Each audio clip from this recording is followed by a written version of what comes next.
ಜಾತ್ಯತೀತ ಜಗದ್ಗುರು ಪರಶಿವನ ದಿವ್ಯ ಅವತಾರಿ, ಸಕಲ ಮತೋದ್ಧಾರಕ, ಭಕ್ತರ ಪಾಲಿನ ಕಾಮಧೇನು ಜಗದ್ಗುರು ಸಿದ್ಧಾರೂಢ ಅಜ್ಜನ ಮಹಾಪಾದಕ್ಕೆ ಶತಸಾರಿ ಶಿರಬಾಗಿ. ಗದ್ದೆಲು ಮಾಡುವ ಮುದ್ದು ಮಕ್ಕಳೇ, ಮಾತಾಡುವ ಮಾತೆಯರೇ, ಅವರಿವರೆನ್ನದೇ ನಿಮ್ಮೆಲ್ಲರಿಗೆ ಶರಣು ಶರಣಾರ್ಥಿಗಳು. ಮಹಾತ್ಮರ ಅವತಾರ, ಮಹಾತ್ಮರ ಹುಟ್ಟು, ಮಹಾತ್ಮರ ಜನನ ಅದು ಜಗತ್ತು ಕಲ್ಯಾಣಕ್ಕಾಗಿರ್ತದ, ತನಗಾಗಿರಂಗಿಲ್ಲ. ಇನ್ನು ನಿಮಗೆ ತಿಳಿಯಂಗೆ ಒಂದು ಭಾಷೆಯೊಳಗೆ ಹೇಳ್ಬೇಕಂದ್ರೆ, ತಾಯಿಯ ಎದೆ ಹಾಲು ಮಗುವಿಗೆ ಮೀಸಲದ, ಅಲ್ಲಿ ಮತ್ತೊಬ್ಬರು ಪಾಲಿಲ್ಲ. ತಾಯಿ ಎದೆ ಹಾಲು ಮಗುವಿಗೆ ಮೀಸಲಿದ್ದಂತೆ ಸಿದ್ಧಾರೂಢರ ಅಖಂಡ ಬದುಕು ಸಮಾಜಕ್ಕಾಗಿ ಮೀಸಲಿಟ್ಟ ಪರಮಾತ್ಮ ಸಿದ್ಧಾರೂಢಜ್ಜ. ಅಖಂಡ ಬದುಕನ್ನ ಸಮಾಜಕ್ಕಾಗಿ, ಮಾನವ ಕುಲಕೋಟಿಯ ಕಲ್ಯಾಣಕ್ಕಾಗಿ, ಜೀವ ಜಂತುಗಳ ಉದ್ಧಾರಕ್ಕಾಗಿ ಅಪ್ಪ ಅಂತ ಬಂದವರಿಗೆ ಅಪ್ಪಿಕೊಳ್ಳಲು ಅವತರಿಸುವ ಆ ಪರಮಾತ್ಮ ಯಾರು ಅಂದ್ರೆ, ಮರ್ತ್ಯ ಲೋಕವನ್ನು ಉದ್ಧರಿಸಲಿಕ್ಕೆ ಕರ್ತನೇ ಶಿವನಾಗಿ ಬಂದ ಅಂತ ಬರೀತಾರೆ. ಈ ಮರ್ತ್ಯ ಲೋಕದ ಉದ್ಧಾರಕ್ಕಾಗಿ ಪರಮಾತ್ಮನೇ ಸಿದ್ಧಾರೂಢ ಆಗಿ ನಿನ್ನೆ ದಿವಸ ಅವತಾರ ತೊಟ್ಟು ನಿಮ್ಮೆಲ್ಲರ ಮುಂದೆ ಬಾಲಸ ಯೋಗಿ ಏನ್ ಮಾಡಿದ್ದಾರೆ? ತೊಟ್ಟಿಲ್ದೊಳಗೆ ಆಟ ಆಡ್ಯಾರ. ತಾಯಿ ಗೊತ್ತಿರ್ಲಿ, ಸಿದ್ಧಾರೂಢಪ್ಪ ದೇವಮಲ್ಲಮ್ಮನ ಚಿದ್ಗರ್ಭದಿಂದ ಅವತರಿಸಿ ಆ ಚಳಕಾಪುರ ಗುರುಶಾಂತಪ್ಪ ದೇವಮಲ್ಲಮ್ಮರ ಮನೆಯೊಳಗೆ ತೊಟ್ಟಿಲ್ದೊಳಗೆ ಹಾಕಿ ತಾಯಿ ತೂಗುವಾಗ ಸಿದ್ಧಾರೂಢರಿಗೆ ಹೊಸ ಬಟ್ಟೆಯನ್ನು ಉಡಿಸ್ಲಿಲ್ಲಂತ. ಕಾರಣ, ನನ್ನ ಮಗ ಸಿದ್ಧಾರೂಢ ಸಂತನಾಗಿ ಜಗತ್ತನ್ನು ಬೆಳಗಬೇಕಂತ ಸಂತರು ಊಟ ಬಿಟ್ಟ ತಿಳಿಯಾದ ಕಾವಿಯ ಬಟ್ಟೆಯನ್ನ ಸಿದ್ಧಾರೂಢರ ಮೈ ಮೇಲೆ ಹಾಕ್ತಿದ್ರು. ಆ ಸದ್ಗುಣಗಳು ಬರಬೇಕು, ಆ ಸದ್ಗುಣಗಳು ಬರಬೇಕಲ್ಲ, ಪೇಟಿ ಮೇಲೆ ಕೈ ಇಡ್ತಾ ಹೋಗಬೇಕಂತ ಆ ತಿಳಿಯಾದ ಕಾವಿಯ ಬಟ್ಟೆಗಳನ್ನು ಹಾಕ್ತಿದ್ದಳು. ನೆಸಿಕ್ನೊಳಗೆ ಹೇಳಬೇಕು, ದೇವಮಲ್ಲಮ್ಮ ಜಳಕ ಮಾಡಬೇಕು. ಪುಟ್ಟ ಪರಮಾತ್ಮನ ರೂಪಿ ಇರುವ ಸಿದ್ಧಾರೂಢರಿಗೆ ಮಂಗಲ ಮಜ್ಜನ ಸ್ನಾನವನ್ನ ಮಾಡಿಸಿ, ತಿಳಿ ಕಾವಿಯ ಬಟ್ಟೆಯನ್ನು ತೊಡಿಸಿ, ಹಣಿ ಮೇಲೆ ಭಸ್ಮವನ್ನು ಹಚ್ಚಿ, ಕುಲಗುರುಗಳಾದ ವೀರಭದ್ರ ಸ್ವಾಮಿಗಳು ಕೊಟ್ಟಿರುವ ಆ ಇಷ್ಟ ಲಿಂಗವನ್ನ ಮಗುವಿನ ಕೊರಳೊಳಗೆ ಹಾಕಿ ಜೋಗಳ ಪಾಡುತ್ತಿದ್ದಳಂತೆ. ಹಾಗೆ ತಾಯಿ ಸಿದ್ಧಾರೂಢರು ಅವತರಿಸಿರುವ ಕೀರ್ತಿಯ ವಾರ್ತೆ ನಾಡಿನ ನಾಲ್ದೆಸೆಗೆ ಪಸರಿಸ್ತದೆ. ಜನ ತಂಡೋಪತಂಡವಾಗಿ ಬರಬೇಕು, ಸಿದ್ಧಾರೂಢರನ್ನ ನೋಡಬೇಕು. ಬಂಗಾರ ಮೈಬಣ್ಣ, ಹೊಳೆವ ಕಣ್ಣು, ಗುಂಗರ ಕೂದಲು, ಅಗಲವಾದ ಹಣೆ, ನಗುಮುಖ. ಅರೇ ಯವ್ವ, ಪುಟ್ಟ ಪರಮಾತ್ಮನನ್ನು ನೋಡಿದ್ರ, ಅವನಿಗೆ ಬರೇ ನೋಡಿದ್ರ ಸಕಲ ದುರ್ಗುಣಗಳೆಲ್ಲ ಸುಟ್ಟು ಹೋಗಬೇಕು ಅಂತ ಪರಮಾತ್ಮ ಸಿದ್ಧಾರೂಢಪ್ಪ. ಲಯಂ ಗಚ್ಚತಿ ಯತ್ರೈವ ಜಗದೇ ಚರಾಚರಂ ತಲ್ಲಿಂಗಂ ಬ್ರಹ್ಮ ಶಾಶ್ವತಂ ಅಂತ ಸಿದ್ಧಾಂತ ಶಿಖಾಮಣಿಯೊಳ ರೇಣುಕ ಭಗವತ್ಪಾದರ ಅಪ್ಪಣೆ ಕೊಡಿಸ್ತಾರೆ ಇದನ್ನ. ಏನು? ಲಯಂ ಗಚ್ಚತಿ ಯತ್ರೈವ ಜಗದೇ ಚರಾಚರಂ. ಈ ಜಗತ್ತು ಯಾವುದರಿಂದ ಹುಟ್ಟಿದೆಯೋ, ಯಾವುದರಲ್ಲಿ ಹುಟ್ಟಿದೆಯೋ, ಯಾವುದರಿಂದ ತೋರುತ್ತದೆಯೋ, ಕೊನೆಗೆ ಯಾವುದರಲ್ಲಿ ಲಯವಾಗುತ್ತದೆಯೋ ಅದಕ್ಕೆ ಲಿಂಗ ಅಂತಾರ.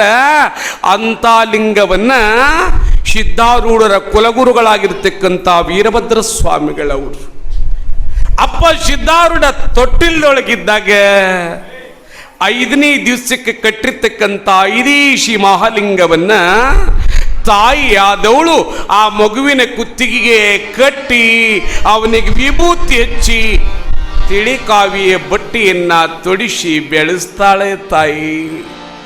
ಮುಂದೆ ಮಗು ಬಿದಿಗಿ ಚಂದ್ರನಂಗ ಬೆಳೀತದೆ, ದೊಡ್ಡದಾಗುತ್ತದೆ. ವರ್ಷ 1.5 ವರ್ಷದ ಮಗುವಾದ ಸಿದ್ಧಾರೂಢ ಒಂದಿಷ್ಟು ಏನೋ ತಿಳಿದಂಗ ಆಗುತ್ತದೆ. ಮುಂದೆ ಸಿದ್ಧಾರೂಢರಿಗೆ ಒಂದು ದಿವಸ ಅವ್ರ ಮನೆಯ ಅಂಗಳದಾಗ ದುಬಟ್ಟಿ ಮೇಲೆ ಹಾಸಿ ಅದ್ರ ಮೇಲೆ ಸಿದ್ಧಾರೂಢರಿಗೆ ಹಾಕಿ ಅಮ್ಮ ಒಳಗೆ ಮನೆಗೆಲ್ಸ ಮಾಡ್ತಿದ್ದಳಂತೆ. ಆ ಸಮಯದೊಳಗೊಬ್ಬ ಕಾವಿಯ ಲಾಂಛನದಾರಿ ಶಿವಯೋಗಿ ಮೈಯಲ್ಲಿ ಕಾವಿಯ ಬಟ್ಟೆ, ಕಾಲಲ್ಲಿ ಪಾದುಕೆ, ಹಣೆಯಲ್ಲಿ ಭಸ್ಮ, ಕೊರಳೊಳಗ ಲಿಂಗ, ಕೈಯೊಳಗ ಜೋಳಿಗೆಯನ್ನ ಹಾಕೊಂಡು ಸಿದ್ಧಾರೂಢರ ಮನೆಗೆ ಬಂದು ಭವತಿ ಭಿಕ್ಷಾಂದೈ ಎಂದ. ಸಿದ್ಧಾರೂಢರ ಮನೆಗೆ ಬಂದು ಭವತಿ ಭಿಕ್ಷಾಂದೇಹಿ ಅಂದಾಗ ಅಮ್ಮ ಒಳಗೆ ಕೆಲಸ ಮಾಡ್ತಿದ್ದಳಂತೆ. ಅವ್ರ ಮನೆ ಬಹಳ ದೊಡ್ಡದಿತ್ತು. ಗುರುಶಾಂತಪ್ಪನವ್ರ ಮನೆ. ಜಂಗಮಸವಯಿಗೆ ಹೊರಗೆ ಬಂದಾನ, ಜೋಳಿಗೆ ಮುಂದೆ ಮಾಡ್ಯಾನ, ಭವತಿ ಭಿಕ್ಷಾಂದೇಹಿ ಅಂತಾನೆ. ದೇವ ಮಲ್ಲಮ್ಮ ಒಳಗಿದ್ದಳಲ್ಲ, ಇವ ಅಂದಿದ್ದು ಕೇಳಿಸ್ಲಿಲ್ಲಂತ. ಜಂಗಮ ಶಿವಯೋಗಿ ಅಂದಿದ್ದು, ಅವ್ವ ಹೊರಗೆ ಬರ್ಲಿಕ್ಕೆ ತಯಾರಿಲ್ಲ ಸಿದ್ಧಾರೂಢರ ತಾಯಿ. ಜಂಗಮ ಶಿವಯೋಗಿ ಜೋಳಿಗೆ ಮುಂದೆ ಹಿಡ್ದಾನ, ಭವತಿ ಭಿಕ್ಷಾಂದೇಹಿ ಅಂತಾನ. 2 ನಿಮಿಷ ಆಯಿತು, 3 ನಿಮಿಷ ಆಯಿತು, ಹೊರಗೆ ಬರ್ಲಿಕ್ಕೆ ತಯಾರಿಲ್ಲ. ಜಂಗಮನ ಜೋಳಿಗೆಯೊಳಗೆ ಹಿಟ್ಟು ನೀಡ್ಲಿಕ್ಕೆ ತಯಾರಿಲ್ಲ. ಇವ್ರು ಯಾಕೋ ನೀಡಂಗೆ ಕಾಣಂಗಿಲ್ಲ ಅಂತ ಜಂಗಮ ಇನ್ನೇನು ಹೋಗಬೇಕಂತಿದ್ನಂತ ಖಾಲಿ ಜೋಳಿಗೆ ತಗೊಂಡು. ಅವಾಗ 1.5 ವರ್ಷದ ಸಿದ್ಧಾರೂಢ ಮನೆಗೆ ಬಂದ ಜಂಗಮನ ಕಡೆ ಕೈ ಮಾಡಿ ಜೋಳಿಗೆಯೊಳಗೆ ಹಿಟ್ಟು ನೀಡು ತಾಯಿ ಅಂತ ಕಣ್ಣೀರು ಹಾಕ್ತಿದ್ದ ಸಿದ್ಧಾರೂಢ. 1.5 ವರ್ಷದ ಮಗ ಸಿದ್ಧಾರೂಢ ಜಂಗಮನ ಜೋಳಿಗೆ ಕಡೆ ಕೈ ಮಾಡಿ ಚೀರಿ ಚೀರಿ ಹೇಳುತ್ತಿದ್ದ. ತಾಯಿ ಕೇಳಿಸ್ತದೆ, ಏನು ಸಿದ್ಧಾರೂಢ ಅಳು ಕೂಗು ಕೇಳಿಸ್ತದಂತ. ಯಾಕೋ ಮಗ ಅಳತಾನಲ್ಲ, ಯಾಕೋ ಸಿದ್ಧಾರೂಢ ಕಣ್ಣೀರು ಹಾಕ್ತಾನಲ್ಲ, ಯಾಕೋ ಸಿದ್ಧಾರೂಢ ಚೀರ್ ಹೇಳ್ತಾನಲ್ಲ, ಏನಾಗ್ಯದಂತ ದೇವ ಮಲ್ಲಮ್ಮ ಒಳಗಿನಿಂದ ಬಂದು ಪುಟ್ಟ ಪರಮಾತ್ಮನ ರೂಪದೊಳಗಿರ್ತಕ್ಕಂಥ ಸಿದ್ಧಾರೂಢರನ್ನ ಹಿಂಗೆ ನೋಡ್ತಾಳೆ. ಕೈ ಹಿಂಗೆ ಮಾಡಿದ್ದ. ಹಾ, ಯಾಕೋ ಮಗ ಆ ಕಡೆ ಕೈ ಮಾಡ್ಯಾನಲ್ಲ, ಏನದ ಆ ಕಡೆ ನೋಡ್ಬೇಕಂತ ನೋಡದಳಂತ. ಪುಟ್ಟ ಪರಮಾತ್ಮ ಸಿದ್ಧಾರೂಢನ ಕೈ ಯಾಕಾಡಿತ್ತಂದ್ರ ಮನೆಗೆ ಬಂದ ಜಂಗಮನಿಗೆ ತುತ್ತನ್ನ ನೀಡುತ್ತಾ ಎಂದು ಜಂಗಮನ ಕಡೆ ಕೈ ಮಾಡಿದ್ದ ಸಿದ್ಧಾರೂಢ ಚಿಕ್ಕನ ದೇವ. ಪರಮಾತ್ಮ ಕೊಟ್ಟಾಗ, ತಾಯಿ ಕೊಡ್ಲಾರ್ದಾಗೆಲ್ಲ ಇದ್ದಾಗ ಅಂದಿಷ್ಟು ನೀಡಿ ಉಣ್ಣೋ ರೂಢಿ ಬರ್ಬೇಕಲ್ಲ. ಅಂದಿಷ್ಟು ದೇವರು ಕೊಟ್ಟ. ಇದು ಅಂತೂ ಭಾಳ ಕಠಿಣ್ರಿ. ದಾನ ಮಾಡೋದನು ಜಂಗಮರು ಬಂದಾರ ಹಿಟ್ಟು ನೀಡ್ರಿ, ಪುರಾಣ ನಡೆದ ಪಟ್ಟಿ ಕೊಡ್ರಿ, ಆಗಂಗಿಲ್ಲ. ಯಾವನೋ ಒಬ್ಬವ ಫ್ಯಾನ್ ಮಾರಕ್ಕೆ ಬಂದಿದ್ನಂತ. ಫ್ಯಾನ್ ಮೈಕ್ನಾಗ ಹೇಳವ ಏನಂತ, ಈ ಫ್ಯಾನ್ ಭಾಳ ಭಾರಿ ಅದ, 1 ರೂಪಾಯಿಗೊಂದು 100 ವರ್ಷ ಬರ್ತದ, 1 ರೂಪಾಯಿಗೊಂದು 100 ವರ್ಷ ಬರ್ತಂತ ಹೇಳವ. ಎಲ್ಲರೂ ಗಾಬರಾಗಿ 1 ರೂಪಾಯಿಗೊಂದಂತ ಮಕ್ಕಳ ಲಗ್ನಕ್ಕೆ ಬರ್ತದಂತ ಎಲ್ಲರೂ ಚಂದ್ರಶೇಖರಣ್ಣ ತೊಗೊಂಡ, ಕಲ್ಯಾಣಣ್ಣ ತೊಗೊಂಡ. ಈ ಮಾದನ ಇಬ್ಬರಿಗದವ್ರು ಪುರಾಣ ಕೇಳಬೇಕಿಲ್ಲ. ಪುರಾಣ ಕೇಳಿದ್ಬಿಟ್ಟು ಅವರು ಒಂದೊಂದು ಫ್ಯಾನ್ ತೊಗೊಂಡ್ರು. ಯಾಕ 1 ರೂಪಾಯಿಗೊಂದು 100 ವರ್ಷ ಬರ್ತಾವ. ಅವ ಹೇಳವ ಎಲ್ಲರೂ ಒಂದೊಂದು ತೊಗೊಂಡ್ರಿ. ಫ್ಯಾನ್ ತೊಗೊಂಡು ಹಿಂಗೆ ಗಾಳಿ ಹಾಕೊಳ್ಳೋದ್ರಾಗೆ ಮುರಿತಿರಪ್ಪ. ಅದು ಹಿಂಗೆ ಬರೀ ಹಾಕೊಳ್ಳೋದ್ರಾಗೆ ಮುರಿತಂತ. ಅವಾಗ ಅವ್ರಂದ್ರೆ ಅವ್ನಿಗೆ ಹಿಡ್ಕೊಂಡು ಬರ್ರಿ, ಫ್ಯಾನ್ ಮಾರವನಿಗೆ ಹಿಡ್ಕೊಂಡು ಬಂದು ಮುಂದಿಂದ, ಅಲ್ಲೋ 100 ವರ್ಷ ಬರ್ತದ ಅಂದಿದಿ, 100 ವರ್ಷ ಅಲ್ಲ, 3 ತಿಂಗಳು ಬಂದಿಲ್ಲ, 3 ತಿಂಗಳಲ್ಲ 3 ದಿನ ಬಂದಿಲ್ಲ.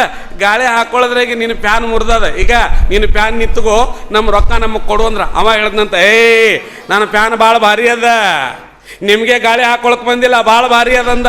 ಅದೇ ಹಂಗೋ ಹಾಕೊಳ್ಳೋದ್ರಾಗ ಮುರಿದಂದ್ರೆ ಅವ ಹೇಳ್ದಂತ, ಈಗ ನಾನು ಫ್ಯಾನ್ ತೊಗೊಂಡು ಹಿಂಗೆ ಗಾಳಿ ಹಾಕೊಳ್ಳೋದಿಲ್ಲ, ಫ್ಯಾನ್ ಕೈಯಾಗಿಡೋದು, ಕುತ್ತಿಗೆನೇ ಹಿಂಗೆ ಅಳಗಾಡ್ಸು. ಇಂಥವನಿಗೆ ಶಿವ ಕೊಟ್ಟ ಕಾಲಕ್ಕೆ ದಾನ ಮಾಡಂಗ ಆಗ್ತದೆ. ಎಲ್ಲೇ ಒಬ್ಬ ಸಿದ್ಧಾರೂಢಪ್ಪ ಬಾಲಕನಿದ್ದಾಗ ಮನೆಗೆ ಬಂದ ಜಂಗಮರ ಪಾಲಿಗೆ ಅನ್ನಪೂರ್ಣೇಶ್ವರಿಯಾಗಿ ತುತ್ತನ್ನ ನೀಡಿಸಿದ ಪರಮಾತ್ಮ.